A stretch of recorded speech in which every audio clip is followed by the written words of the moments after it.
சுவாமிமலை முருகனின் வைரவேல் சிறப்புகள்.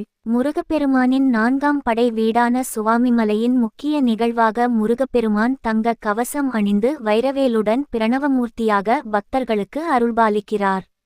இத்திருத்தலத்தின் கருவறையில் முருகப்பெருமான் ஆட்டி உயரத்தில் வலக்கரத்தில் தந்தம் பற்றியும் இடக்கரத்தை தொடைமீது அமர்த்தியும் கருணை பொழியும் திருமுகத்துடன் குருவாய் காட்சியளிக்கிறார். மேலும் இத்திருத்தலம் தமிழ் வருடங்கள் 60ஐ குறிக்கும் வகையில் 60 படிகள் கொண்டு அமைந்துள்ளது.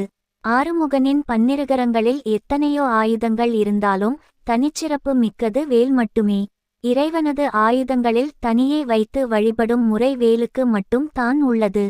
முருகப்பெருமானின் வேல் ஆயுதத்தை வெற்றிவேல், வீரவேல், வைரவேல், சக்திவேல், கூர்வேல், ஞானவேல் என பல்வேறு திருநாமத்தில் அழைக்கப்படுவதால் வேல் பூஜைக்கு மேல் சிறந்த பூஜை எதுவும் இல்லை. வேல் சின்னத்தை உடலில் அணிந்து கொள்வதும் மனதார